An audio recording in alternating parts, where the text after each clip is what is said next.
multiple choice questions on pair comparison. Question number 1. Pair comparison is a method used in psychophysics primarily for A. Determining the absolute threshold, B. Estimating the difference Lyman, C. Measuring the just noticeable difference, D. Assessing the reliability of sensory judgments. Answer C. Measuring the just noticeable difference. Question number 2. In pair comparison, participants are presented with A. One stimulus at a time, B. Multiple stimuli simultaneously, C. A series of stimuli in random order, D. A series of stimuli in ascending order. Answer B. Multiple stimuli simultaneously. Question number 3. How are stimuli presented in pair comparison? A. At fixed intervals, B. In random order, C. In pairs for direct comparison, D. One at a time for sequential judgment. Answer C. In pairs for direct comparison. Question number 4. The main goal of pair comparison is to A. Rank stimuli based on perceived intensity, B. Adjust the intensity of stimuli until they are barely detectable, C. Determine the maximum intensity of a stimulus that can be detected, D. Identify the threshold level for each stimulus. Answer A. Rank stimuli based on perceived intensity. Question number 5. Which of the following best describes the procedure of pair comparison? A. Participants rank stimuli from weakest to strongest based on their perception of intensity. B. Stimuli are presented at various intensities and participants adjust them until they are barely detectable. C.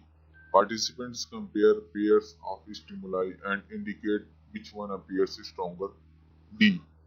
Stimuli are presented in random order and participants judge whether they can detect them. Answer C. Participants compare pairs of stimuli and indicate which one appears stronger. Question number 6. Pair comparison is particularly useful for estimating A. The absolute threshold, B. The difference Lyman, C. The just noticeable difference, D. The threshold level. Answer C. The just noticeable difference. Question number 7. What is the primary advantage of pair comparison? A. It allows for precise control over stimulus presentation. B. It is less susceptible to response bias compared to other methods. It provides a direct measure of the absolute threshold. D. It requires fewer trials to obtain reliable results. Answer B. It is less susceptible to response bias compared to other methods. Question number 8. The pair comparison method is based on the assumption that A. Participants' response will vary randomly around the true stimulus value. B. Participant judgments will always be accurate. C. Participants' response will always be biased. D. Participants' judgment will depend on the intensity of the stimulus.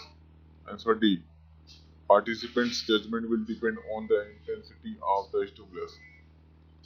Question number 9. Which of the following statements about pair comparison is true? A. It involves presenting stimuli at fixed intervals and asking participants to adjust them until they are barely detectable. B. It calculates the average difference between perceived and actual stimulus values. C. It is commonly used to measure the absolute threshold. D. It relies on participants' ability to accurately judge the relative intensity of stimuli. Answer D. It relies on participants' ability to accurately judge the relative intensity of stimuli. Question number 10. The main disadvantage of pair comparison is A. It requires a larger number of trials to obtain reliable results. B. It is less precise compared to other psychophysical methods.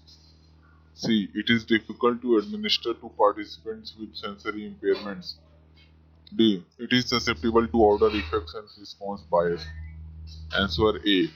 It requires a large number of trials to obtain reliable results. For more questions on pair comparison, visit our website. Link is in description. You can check there. Thank you.